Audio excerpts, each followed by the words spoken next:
Working capital management. Topic का नाम है working capital management. Working capital management. अब इसमें दो लफ्ज आ गए, एक वर्किंग कैपिटल और फिर उसको मैनेज करना। सबसे मेन काम जो खास तौर पर हमारे चार्टर्ड अकाउंटेंट्स का होता है वो सबसे ज्यादा मैनेजमेंट होता है, finance management, working capital management, कैसे मैनेज करना। तो मैनेज तो तब करेंगे ना आप पता भी हो ना वर्किंग कैपिटल है क्या।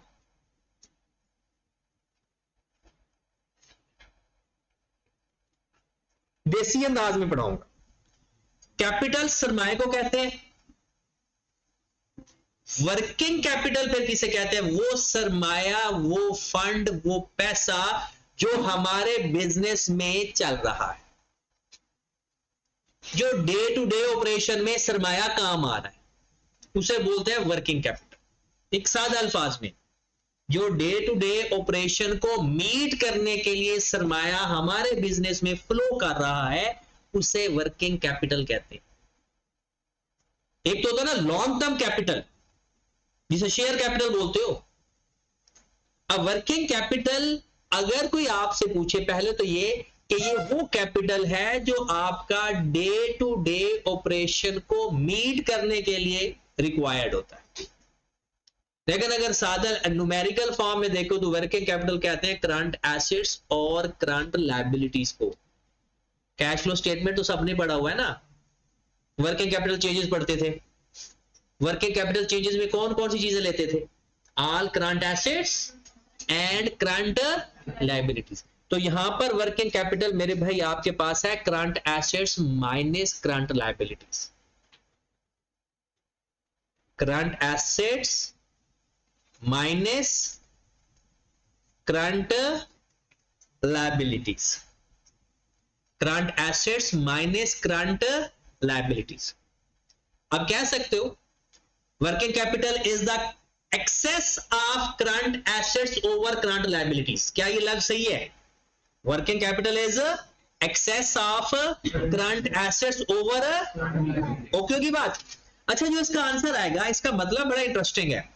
ये बहुत, क्योंकि हम ना याद कर देते हैं, इनके मतलब पढ़ ले, अगर आपको याद हो जाए या समझ लग जाए तो पढ़ने का मजा बहुत आता है। इसका जो आंसर है, जो आंसर आएगा उसका मतलब पता है किसी को? मिसाल के तौर पर मैंने करंट एसेट्स में से करंट लायबिलिटीज माइनस कर दी, मेरा आंसर आ गया 10,000 या 1 लाख या 2 लाख। मिसाल के तौर पर मेरा आंसर आ गया 1 लाख।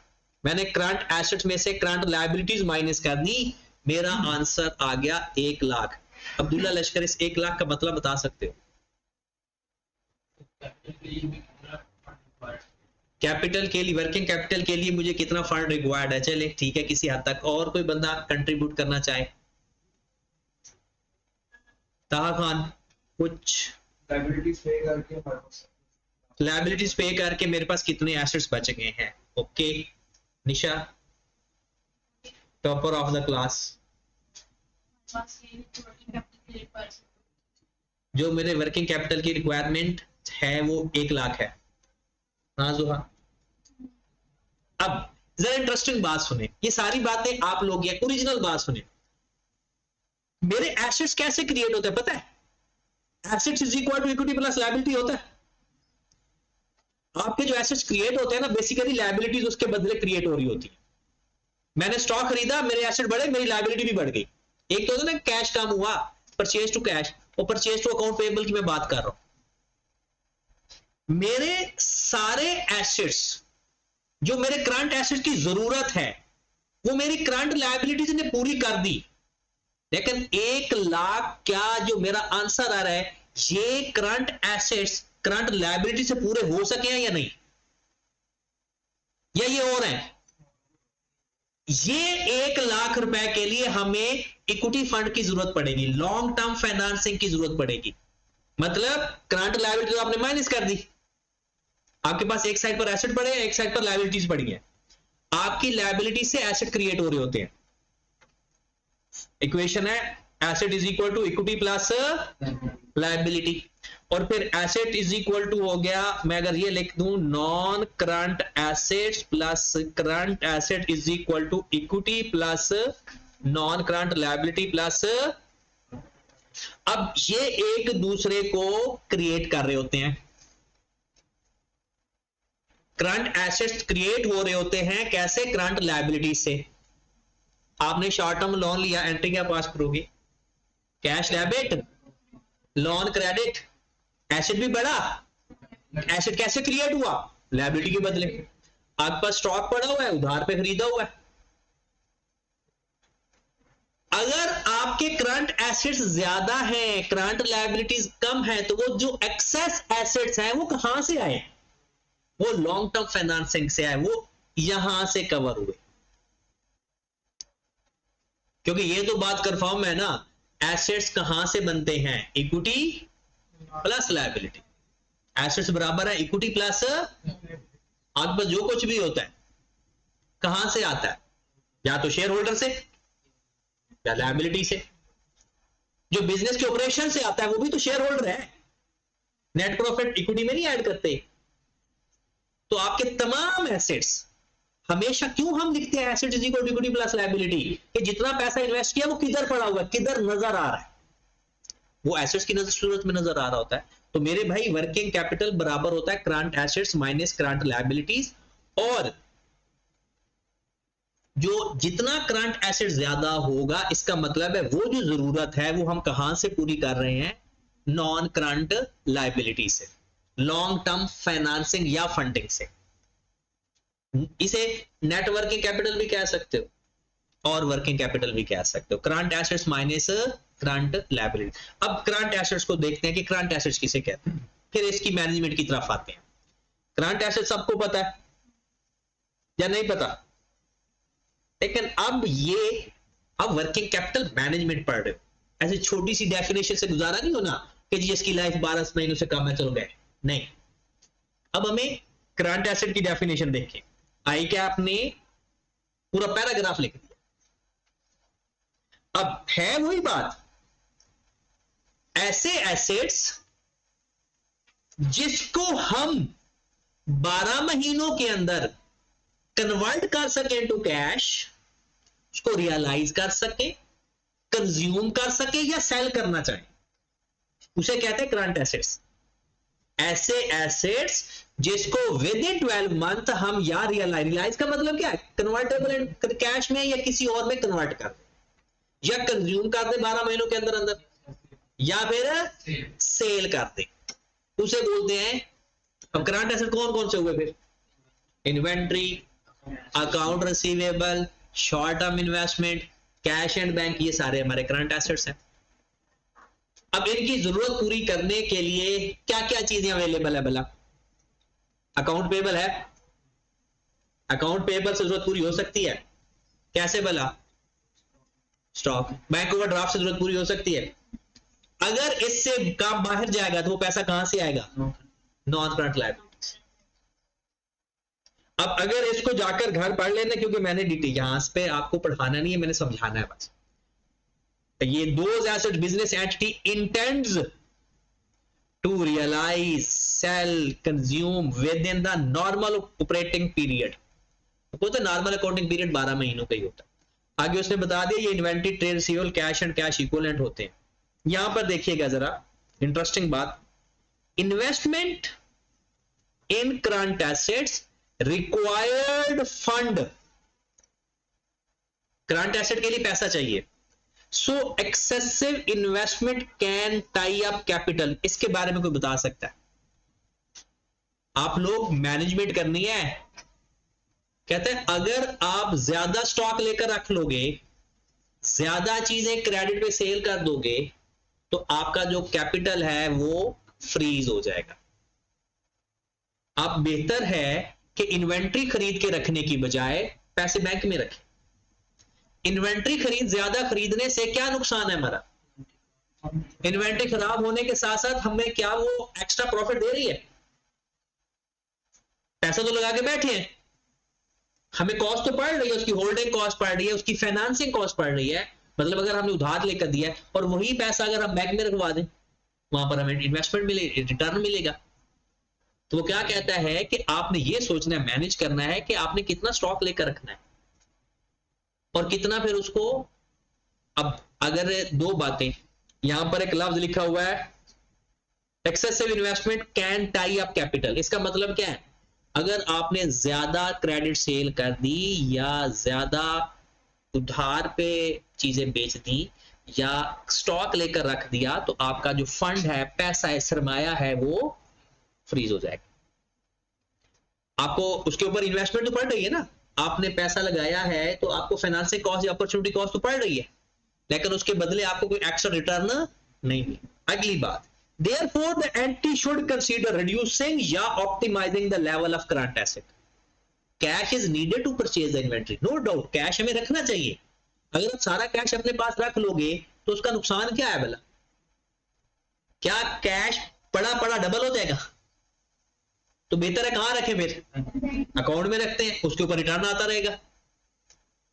क्या कुछ कैश हमें हमारे पास होना भी चाहिए? हाँ, दैट इज मैनेजमेंट। कितना कैश हम अपने पास रखें, कितना स्टॉक हम अपने पास रखें, कितने अकाउंट पेएबल होने चाहिए, कितना बैंक ओवरड्राफ्ट होना चाहिए, ये मैनेजमेंट हमने करनी होती है प्रैक्टिकली जाकर। वर्किंग कैपिटल मैनेजमेंट इसे कहते हैं। स्टॉक कितना रखेंगे, अभी ना सीएमए का ना एक चैप्टर है इन्वेंट्री मैनेजमेंट, वो भी हम पढ़ेंगे सीएमए के अंदर, इन्वेंट्री मैनेजमेंट।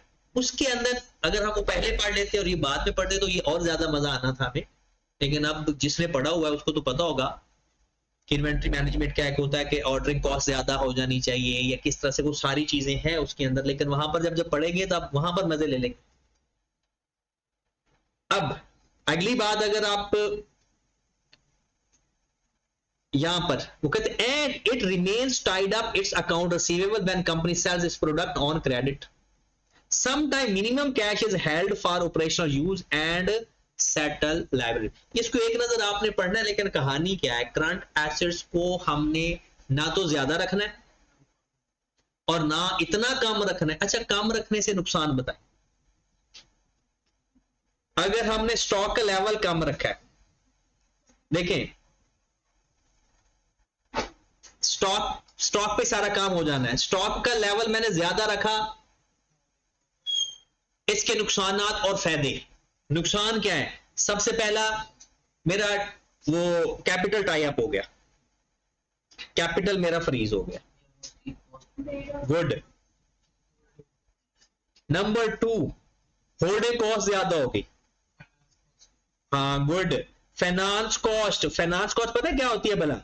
फाइनेंस कॉस्ट मतलब होता है कि जो भी कैपिटल आपने इन्वेस्ट किया तो आपने उधार ही लिया हुआ है, ये बात याद रखनी। हमारी हमें फाइनेंस कॉस्ट भी पड़ रही होगी। इन्वेंट्री खराब होने का भी खतरा है, लेकिन कोई भी एक दो चीजें हम लिख सकते हैं, लेकिन पेपर में हमेशा वो लिखे करेंगे जो बुक के अंदर बताई होगी। ये जर्नल है, पेपर में स्पेसिफाई रहते हैं। इसके फायदे क्या होते हैं भला? अगर हमारे पास स्टॉक है तो कस्टमर की डिमांड ऑन टाइम पूरी होगी, number 1। Customer demand fulfilled on time, हाँ, कस्टमर डिमांड फुलफिल्ड। और दूसरा सबसे बड़ा, no stock out. Stock out का क्या मतलब होता है? स्टॉक खत्म हो जाना। इसका नुकसान क्या होता है? एक तो जो प्रॉफिट हमें मिलना होता है वो गया, और दूसरा जो हमारा कस्टमर खराब होता है वो परमानेंटली मरा गया। अब ये है कि वो मैनेजर वर्किंग कैपिटल मैनेजमेंट वाला जो अपना वर्किंग कैपिटल में ज्यादा इन्वेस्टमेंट करता है, उसे कुछ फायदे हैं और कुछ नुकसान। इस मैनेजमेंट स्टाइल को बोलते हैं कंजर्वेटिव। क्या बोलते हैं? कंजर्वेटिव।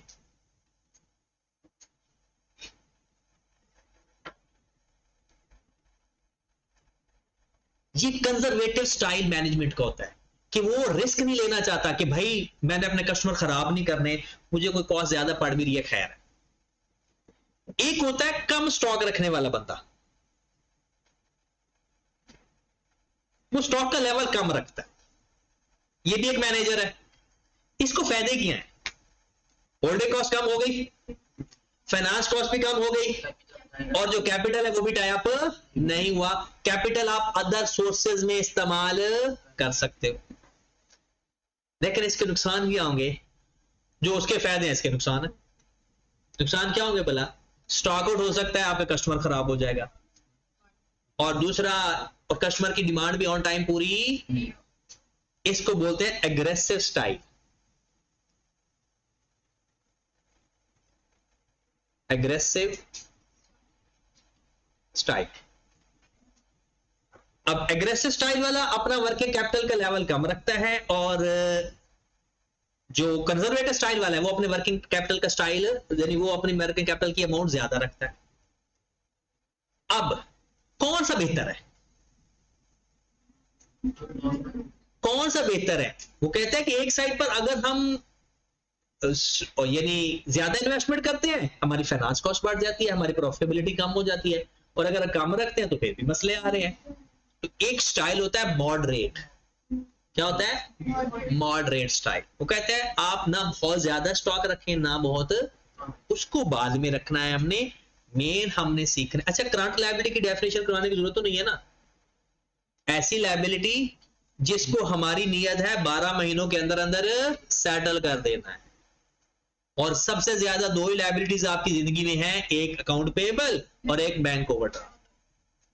ठीक है, तो करंट एसेट्स और करंट लायबिलिटी की डेफिनेशन पढ़ना जरूर, क्योंकि एमसीक्यूज तो इसमें से आएंगे इस दफा। लॉन्ग क्वेश्चन हो सकता है ना आए, लेकिन एमसीक्यूज इसमें से आने के भरपूर चांसेस है, वो तो लाजमी आएंगे, क्योंकि कोई एक चैप्टर भी ऐसा नहीं है जिसमें से कोई सवाल ना आए। ठीक है, हाँ वो एक एमसीक्यूज में वो कवर करता है, वो एक अलग बात है। अच्छा, वो कहता है कि आपका लेवल ऑफ वर्किंग कैपिटल क्या क्या होगा? लेवल ऑफ वर्किंग कैपिटल या working capital management? Working capital management. अब पेपर में सवाल आ जाएगा आपको ये कि एमसीक्यूज के अंदर कि कैसे, कौन सा स्टाइल रखोगे? वो कहेगा ये डिपेंड करता है दो चीजों पे। Number 1, length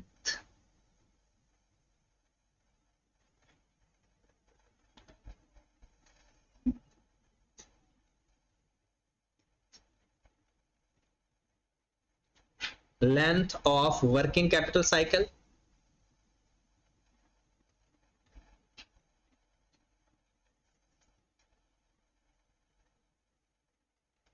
number 2, attitude of management.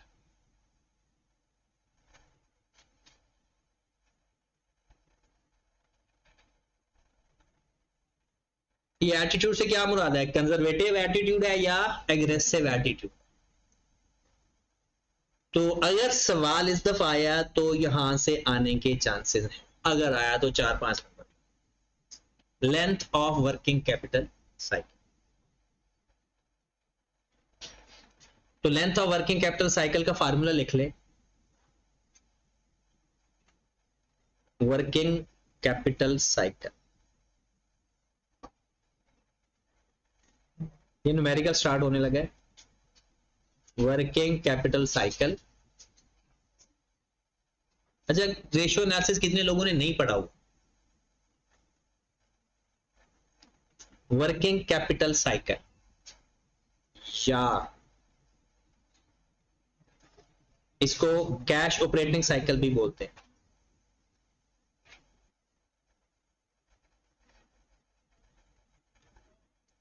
इसका फार्मूला क्या होता है जी? डेफिनेशन मैं बाद में सिखाऊंगा, पहले फार्मूला। यहां पर हम लिखेंगे डेज, मंथ या वीक। डेज, मंथ या वीक, मोस्टली डेज में होता है। सबसे पहले हम लिखेंगे जनाब इन्वेंट्री होल्डिंग पीरियड।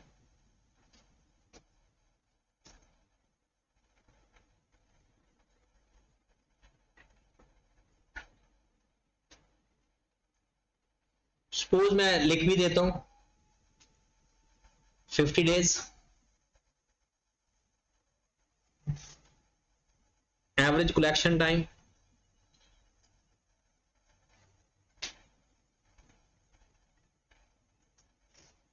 इसको डेट रिकवरी टाइम भी कहते हैं, कलेक्शन टाइम भी कहते हैं। Suppose 30 days, average payment time suppose कहते हैं 40 45 कर लो, हमारे पास कैश ऑपरेटिंग साइकिल आ जाएगा।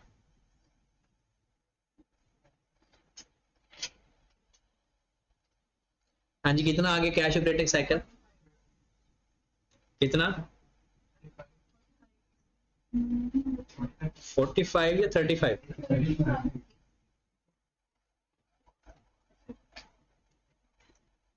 हाँ जी, तो इसका मतलब पहले सीखिए कि ये वैसे तो ये हमने ये 50 भी हमने फाइंड करना है, 30 भी हमने फाइंड करना है, 45 भी हमने फाइंड करना है, ठीक है। इस 35 डेज का मतलब भला क्या है? कैश ऑपरेटिंग साइकिल, कैश का साइकिल, इसका मतलब है कि आपने जिस दिन आपका कैश गया 35 दिनों बाद आपके पास वापस आ जाएगा। आपका कैश जिस दिन आउट हुआ कितने दिनों के बाद साइकिल पूरा करके वापस आ जाएगा? 35 दिनों के बाद। इसका मतलब भला क्या है? पेमेंट आपने आज करनी है और पैसा आपको कब आएगा? 35 दिनों का। तो अब आपने 35 दिनों के लिए मैनेजमेंट करनी है कि ये 35 दिनों के लिए कहां से पैसा अवेल करें। क्या तरीकाकार हो सकता है? बैंक ओवरड्राफ्ट सबसे पहला, पैसा कितना चाहिए हो सकता है बैंक ओवरड्राफ्ट में। एक और तरीका भी है, डेटर्स को डिस्काउंट ऑफर करते कि भाई जो पैसे हमें आज दे देगा ना, हम उसको डिस्काउंट दे देते। नुकसान तो होगा, तो बैंक वाला कौन सा हमें फ्री में पैसा देगा? वो भी तो चार्ज करेगा ना इंटरेस्ट। मैनेजमेंट यही तो है, हमने ये देखना है हमें कहां कॉस्ट कम पड़ रही है। अच्छा, इसको जिसने पहले तो पढ़ा हुआ है ना, उसको तो सारा पता है कि कैसे कैलकुलेशन होती है, लेकिन जिसने नहीं पढ़ा वो सीख ले। देखें, इन्वेंट्री होल्डिंग टाइम का मतलब तो पता है सबको। इन्वेंट्री होल्डिंग टाइम का मतलब है एवरेजली जो हमारी इन्वेंट्री है ना 50 दिन के बाद बिकती है। मैं आज खरीद के लाता हूं, कितने दिनों बाद बिकती है? 50 दिन। अब जरा देखिएगा, मैं आज लेकर आया इन्वेंट्री, कितने दिनों बाद बिकेगी? 50 दिनों बाद। इसका मतलब है 50 दिनों तक मुझे पैसा, लेकिन जिस बंदे से मैंने इन्वेंट्री लेकर आया उसने मुझे 45 दिनों की उधार दे दी। पेमेंट पीरियड कितना है मेरा? 45 दिन। मुझे आज पैसा चाहिए या 45 दिन बाद चाहिए? आज मैं इन्वेंट्री खरीद कर आया हूं, मेरी इन्वेंट्री 50 दिन तक मेरे घर में पड़ी रहेगी एवरेज। 50 दिन के बाद वो बिकेगी और 30 दिन के बाद वहां से पैसा मुझे वापस आए। अगर मैं आज के हिसाब से बताऊं, मुझे कितने दिनों बाद पैसा आएगा एस्टिमेटरी का? दोबारा सुनिएगा, मैंने आज इन्वेंट्री खरीद कर आया हूं, 50 दिन तक वो होल्डिंग टाइम है, मतलब मेरे पास पड़ी रहती है। 50 दिन बाद बिकती है 30 दिन की उधार पे। 80 दिनों के बाद मुझे पैसा आएगा। कितने दिनों बाद आएगा? आज के 80 दिनों बाद। और मुझे उधार कितने दिनों की मिली है? 45 दिनों की। और मुझे पैसा मेरा वापस कब आएगा? तो जब 45 दिनों बाद मैंने पेमेंट करनी है और उस बंदे को मैंने जो झूठ बोलना है कि भाई मेरे इस दिन पैसे आएंगे, 45 दिन में मैं जब जाऊंगा तो उसके बाद और कितने दिन वेट करना पड़ेगा? 35 दिन। तो मैं जिस बंदे को भी कहूंगा ना,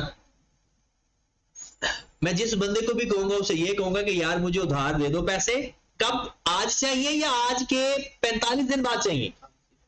आज के 45 दिन की बात की मैं उधार के लिए रिक्वेस्ट करूंगा और उन्हें कहूंगा कि यार 35 दिन बाद मेरे पैसे आ जाएंगे, मैं आपको वापस कर दूं। तो ये मैं बैंक ओवरड्राफ्ट करूं, शॉर्ट टर्म फाइनेंसिंग करूं, जैसे भी करूं, मुझे पैसे चाहिए आज के 45 दिन बाद और मेरे वापस पैसे कब आ जाएंगे? साइकिल पूरा करके 35 दिन के बाद। आप कहेंगे सर 80 दिन क्यों नहीं है? पैसा आउट कब हुआ, वापस कब आया, ये है साइकिल। आउट कब होना है? आज या 45 दिन बाद, और उसके बाद वापस कब आ जाना है? 80 दिन। तो 45 के बाद कितना टाइम लगा? 35 दिन। तो 35 दिन को बोलते हैं कैश ऑपरेटिंग। अच्छा, ये अगर मैं आपसे ऐसे सरसरी से पूछूं, ये जो मैंने लिखा है फार्मूला, ये रिटेलर के लिए या मैन्युफैक्चरर के लिए? ये रिटेलर के लिए है। अब मैन्युफैक्चरर रॉ मटेरियल लेकर आएगा, फिर उसको प्रोसेस करेगा, फिर वो वेयर हाउस में पड़ा रहेगा, फिर उधार पे जाएगा। ये सारे का सारा कैश ऑपरेटिंग साइकिल। ये बात समझ लगी है? अब अगर हम देखें, पहले फार्मूले पे चलते हैं, मैं फार्मूले दोनों के अलग अलग बता रहा हूं, ठीक है? तो इन्वेंट्री होल्डिंग टाइम का फार्मूला लिखें, बिस्मिल्लाह करके लिखना, ये भूल जाते हैं। Inventory holding time,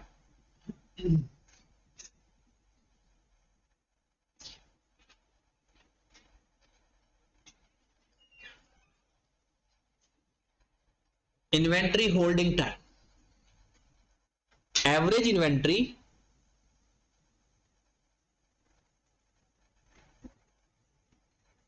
divided by cost of cell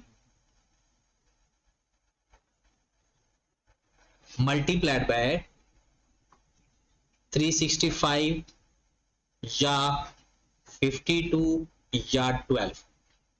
ये किस पे डिपेंड करता है? डेज, वीक, और जिसमें डाटा गिवन होगा उसी में कन्वर्ट कर देते। अब इसका जो आपके पास आंसर आएगा उसका मतलब बोला क्या होगा? Average inventory holding time. मतलब नॉर्मली हमारी इन्वेंट्री जब हम खरीदते हैं इतने दिनों तक हमारे पास रहती है। आओ जी मैनेजर बैठे हो सारे, अब आप जाग जो, क्योंकि सबसे सवाल जवाब होना है, आपने मैनेजमेंट करना है। सबसे पहले मुझे ये बताओ, लोअर इज बेस्ट आंसर या हायर इज बेस्ट? इसका आंसर लोअर होना चाहिए या हायर होना चाहिए? लोअर होना चाहिए, क्योंकि जितना लोअर होगा उतना बेस्ट होगा। ठीक है, लोअर इज बेस्ट, ओके होगी बात। Lower is best. सवाल तो ये है ही नहीं। सवाल ये है, क्योंकि पेपर में ये सवाल आते हैं, अब ध्यान से सुनने हैं। आप एक नए जॉब लगी आपकी, आप वर्किंग कैपिटल मैनेजर बन के गए, आपने देखा इन्वेंट्री होल्डिंग टाइम बहुत ज्यादा है, नुकसान तो बहुत हो रहे होंगे, इन्वेंट्री खराब भी हो रही होगी, आपका कैपिटल भी रुका पड़ा है। आप चाहते हो इन्वेंट्री होल्डिंग टाइम कम हो, इन्वेंट्री होल्डिंग टाइम कम हो। अगर आप उसमें गए तो आपने क्या स्ट्रेटजी अपनाओगे? कोई सी दो स्ट्रेटजी बताओ। आप एक मैनेजर बन के गए और यही सारे सवाल है हमारे कि बताएं इसको कैसे इंप्रूव करोगे। जॉब तो यही करनी है ना हमने, क्या करोगे? एक मिनट कोई सी दो स्ट्रेटजीज बताओ जो आप जाकर अप्लाई करोगे, और हो सकता है वही आईकैप ने भी वही बताई।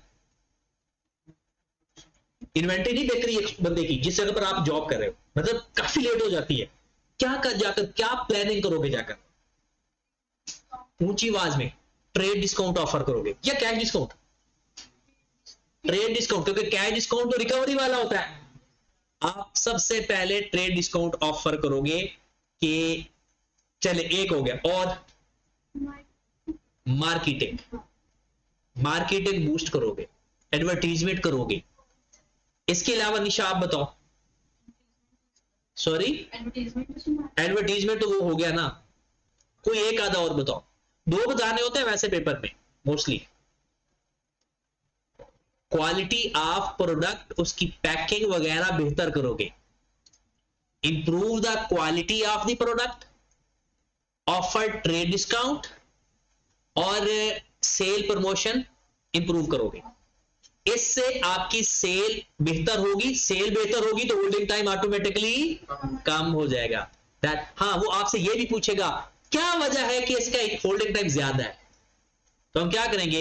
हो सकता है उसकी कॉस्ट ज्यादा हो, क्वालिटी अच्छी ना हो सकता है उसकी सेलिंग पॉलिसी स्ट्रांग ना हो। अच्छा, एक और भी तरीकाकार है होल्डिंग टाइम कम करने का। उसके बाद दूसरा तो हम देखें, जिस चीज को आपने सही करना है ना, बस उसको सोचना है खुद गर्ज बन के। दूसरी बात ही सोचनी, अच्छा ये कर दिया तो वो भी तो हो जाएगा। हम थोड़ा क्रेडिट दे देंगे। पहले अगर हम 5 दिन का उधार दे रहे थे हम 15-20 दिन का उधार कर देंगे, बैड डेट्स होने के चांस बढ़ जाएंगे, लेकिन होल्डिंग टाइम हमें होल्डिंग टाइम ठीक करना है, वो बाद में देखेंगे। अभी हमने अपनी परफॉर्मेंस दिखानी है जाते ही, तो परफॉर्मेंस दिखाने के लिए हमें पहले से पॉलिसीज होनी चाहिए हमारे दिमाग में कि हम जा रहे हैं, तो उनको पता चलना चाहिए कि हम हैं, एग्जिस्ट करते हैं, हमारी वजह से कुछ ना कुछ बेहतरी आनी है।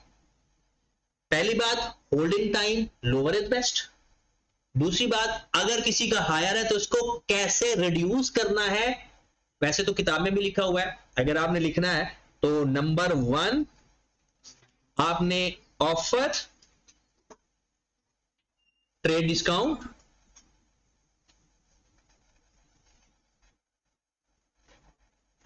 ट्रेड डिस्काउंट ऑफर कर देंगे या रिड्यूस सेलिंग प्राइस, एक ही बात है। नंबर 2 पे क्या करोगे जी, improve quality of the product.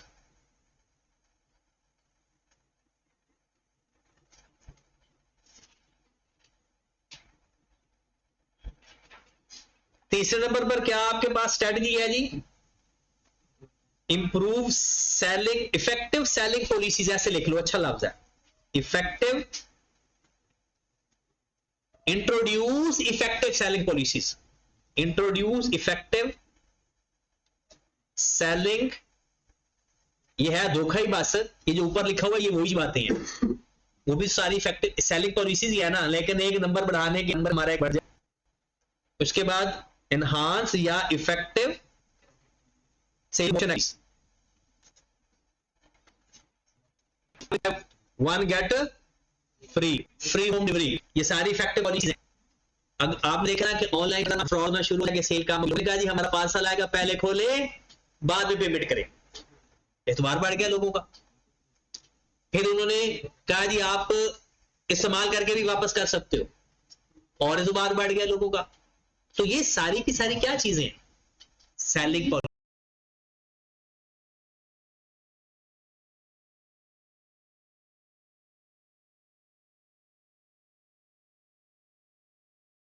Policies. और ये अपने आप को ना थोड़ा सा बेहतर करो, आप स्टूडेंट से प्रोफेशनल की तरफ आओ, ये बातें आपकी प्रैक्टिकल लाइफ की हैं, प्रैक्टिकल लाइफ में ये आ जाकर हमने करना है, जाके परफॉर्म करनी है ये चीजें। तो जनाब पहले इन्वेंट्री होल्डिंग टाइम का फार्मूला क्या है, average inventory over cost of sale multiplied by, अच्छा एवरेज इन्वेंट्री के बारे में लिख ले, एवरेज इन्वेंट्री किसके बराबर होता है,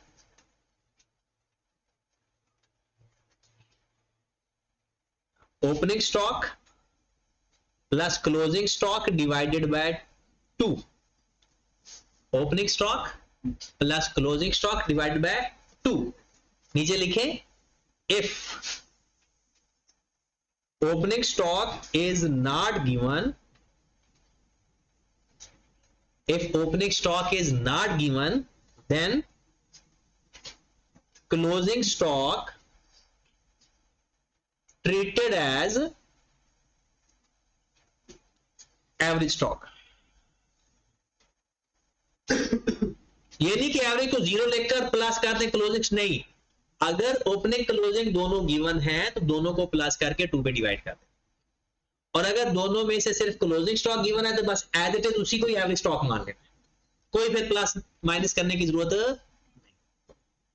उसके बाद दूसरा फार्मूला क्या था, एवरेज कलेक्शन पीरियड, नहीं क्लोजिंग स्टॉक लास्ट में होगा, एवरेज कलेक्शन पीरियड या टाइम। क्या फार्मूला होता है इसका जी, average debtors divided by net credit sales multiplied by 365 या 52 या 12। लोअर इज बेस्ट या higher is best, lower is best या हायर इज बेस्ट, जाहिर सी बात है जितने जल्दी पैसे मिलेंगे उतना फायदा है, लोअर इज बेस्ट। आओ जी मैनेजरो वापस आओ फिर, आप एक जगह पर गए, डेटर पैसे नहीं देते, क्या करोगे? कैश डिस्काउंट ऑफर करोगे सबसे पहला। आप incentive, offer the incentive to pay early, ऐसे या offer cash discount, okay. Number 2,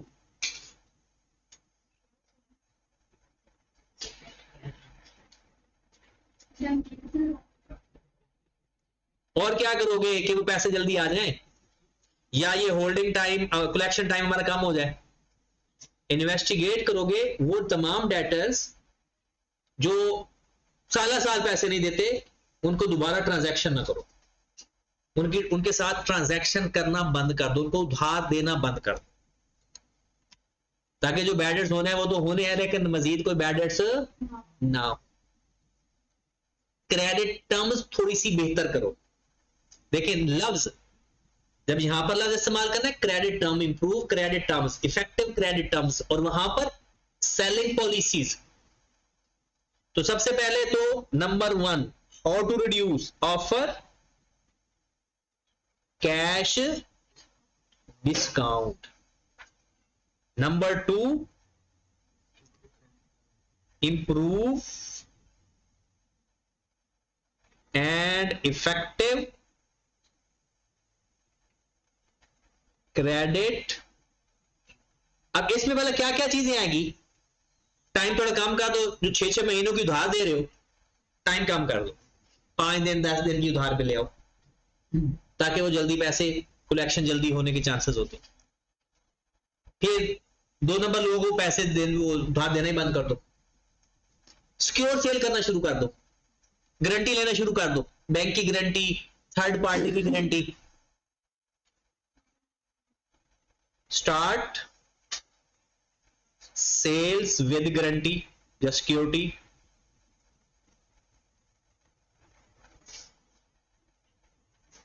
security, इसे सिक्योर सेल भी आप लिख सकते हो। नंबर 4,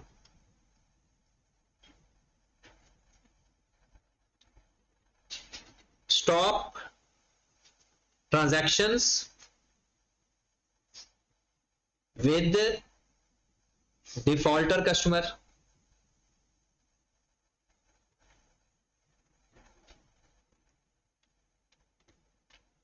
अच्छा, ये पेपर में आप कुछ और भी लिख सकते हो, लेकिन कोई मतलब इनका यही होगा, इसी चीज के लिए होना चाहिए। ये ना आप लेकिन मैं बद दुआएं देने शुरू कर दूंगा या दुआएं देना शुरू कर दूंगा, ऐसा मतलब वही बनना चाहिए बस। वहीं भी यही चीज है, यही दिमाग में भी यही आती है। अच्छा, इसका एक नुकसान भी है। नुकसान ये होता है कि जब आप डिस्काउंट ऑफर करोगे तो आपका रेवेन्यू कम हो जाएगा, और इफेक्टिव क्रेडिट टर्म्स करोगे, सख्त करोगे तो सेल भी कम हो जाएगी। ये भी तो मसले हैं, लेकिन हमने ये देखना है कि जो वो हमसे करवाना चाह रहा है, हमने बस उसके बारे में बताना। वो हमसे करवाना चाहता है क्रेडिट टर्म्स, कलेक्शन टाइम कम हो, तो हमने वो करना। दूसरा पहलू नहीं देखना, वरना फिर जवाब बन नहीं पाएगा हमसे। उसके बाद आ गया जनाब अकाउंट पेएबल के बारे में। एवरेज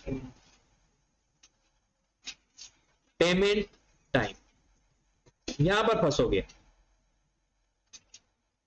फार्मूला क्या है? Average creditors divided by net credit purchases multiplied by 365 या 52 या 12। हायर इज बेस्ट या लोअर इज बेस्ट? अच्छा, हायर तो बेस्ट है, जिसको हम पैसे नहीं देंगे वो बददुआ नहीं देगा हमें। अच्छा, बददुआ दे ना दे, क्या दोबारा स्टॉक देगा? हायर तो बेस्ट करना चाह रहे हैं, हमारी क्रेडिट वर्थ खराब हो जाएगी। ये इसका ना हायर बेस्ट है ना लोअर बेस्ट है। इसमें ना कुछ इस तरह से होना चाहिए कि इज्जत भी रह जाए और पैसे भी रह जाए, ठीक है। तो इसका हायर लोअर की बात नहीं कर रहा, लेकिन ओवर अगर मैंने वर्किंग कैपिटल इंप्रूव करना है। अच्छा, कैश ऑपरेटिंग साइकिल कम बेस्ट होता है ज्यादा बेस्ट होता है? कैश ऑपरेटिंग साइकिल कम, क्योंकि जितना जल्दी पैसा हमारे पास आ जाएगा उतना ज्यादा बेहतर है। साइकिल यही है ना। कि हमारे पास वापस पैसा कब आना है, तो जितना जल्दी आएगा उतना बेस्ट है। अच्छा अगर कभी नेगेटिव आ गया तो मतलब क्या पता है, पेमेंट से पहले हमारे पास कैश आ गया, कैश ऑपरेटिंग साइकिल की बात कर रहा हूं, पेमेंट करने से पहले ही कैश आ गया। अच्छा पहले तो इसके बारे में आए, इसको हमने अगर ये लोअर है, अगर इसको हायर करना है, क्योंकि हायर करने के लिए ना हमें हमारा कैश ऑपरेटिंग साइकिल ठीक होगा, तो हायर कैसे कर सकते हैं, मिन्नत तरला, समझते हो ना, मिन्नत तरला, और उसको अंग्रेजी में क्या कहते हैं, bargaining with the supplier to extend the credit terms, bargaining with the supplier to extend the credit terms, लिख लो, bargain with the supplier to extend credit terms। एक और बात लिखें, अच्छा आगे तो निकालोगे ना, opening plus closing divide by 2, और if opening is not given closing treated as a, लेकिन यहां पर एक और बात लिखें, if purchases is not given and cannot be found, if purchases are not given and cannot be found, then cost of sale used as purchases। ना purchases आपको question के अंदर गिवन है और ना आप फाइंड कर सकते हो, तो फिर कॉस्ट ऑफ सेल को ही आपने क्या मान लेना है, हाँ परचेजेस फाइंड कैसे कर सकते हो, परचेज फाइंड करने का तरीका होता है, स्टॉक का लेजर बनाना आता है ना, opening stock, closing stock, cost of sale, अगर इसका मतलब है ओपनिंग स्टॉक, क्लोजिंग स्टॉक और कॉस्ट ऑफ सेल गिवन है तो आप परचेज फाइंड कर सकते हो, ये बैलेंस शीट फिगर आ जाए। अगर क्वेश्चन के अंदर ओपनिंग क्लोजिंग स्टॉक नहीं है तो फिर कॉस्ट ऑफ सेल ही परचेज है, अगर ओपनिंग क्लोजिंग स्टॉक है तो लेजर बना लेना, अगर नहीं है तो फिर जरूरत नहीं। लास्ट बात करते हैं और फिर खत्म करते हैं, वापस आ जाओ यहां पे, आप गए हो, वो कहता है कि जनाब मुझे ना कैश ऑपरेटिंग साइकिल की टेंशन है, इसको थोड़ा कम करना है, कैश ऑपरेटिंग साइकिल को कम करना है, क्या था तरीके बताओ। अब कैश ऑपरेटिंग साइकिल को अगर कम करना है ना, आपने इनके ही तरीके बता देने हैं, इन्वेंट ट्रेड डिस्काउंट ऑफर कर दो, और ट्रेड डिस्काउंट ऑफर करने से होल्डिंग टाइम कम हो जाएगा, ये कम हो जाएगा क्योंकि ये प्लस हो रहा है। फिर इफेक्टिव क्रेडिट पॉलिसीज बना लो, कैश डिस्काउंट ऑफर कर दो, और bargaining with the customer to extend the credit, क्योंकि ये आंसर हमने ज्यादा करना है और ऊपर वाले हमने आंसर कम करना, ठीक होगी बात। तो अगर ये आप बुक से देखना चाहते हो कि हमने क्या पढ़ा है, तो एक तो जो आपने पढ़ना जरूर है, याद नहीं करना, जब कोई याद करने वाली चीज आएगी मैं जरूर बताऊंगा, लेकिन पढ़ो इस तरह कि अगर एमसीक्यूज में सवाल आ जाए तो आपको पता जरूर चल जाए। हाईलाइट करना चाहते हो हाईलाइट कर लेना, जैसे भी वर्किंग कैपिटल की डेफिनेशन, करंट एसेट हमने पढ़ लिया, करंट लायबिलिटी आपने पढ़ लेना है, ये बुक तो है ना आपके पास,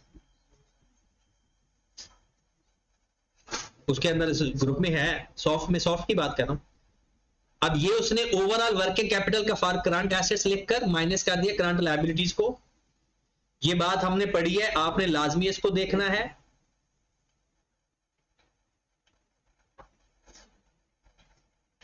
उसके बाद ये चीज हमने पढ़ी कि level of investment working capital क्या करना है, length of working capital cycle, management attitude to risk, तो इसमें हमने पढ़ लिया है। अभी आपने बस बुक से अगर पढ़ना है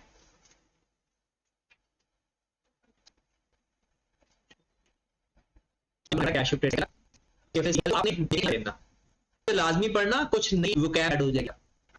ये सारे फार्मूले इन्वेंटरी और मैन्युफैक्चरर का ना पढ़ना, वो मैं कल करवाऊंगा, और रिटेलर का सारा पढ़, ठीक है। और ये नीचे सबके नीचे ये जो हम स्टोरियां सुनाते रहे ना एक दूसरे को, ये सारी वही स्टोरी। कल पढ़ के कुछ चीजें मैं आपसे पूछूंगा, जो आपको नहीं समझ लगी वो आपने मुझसे पूछना है। तीनों फार्मूलाज का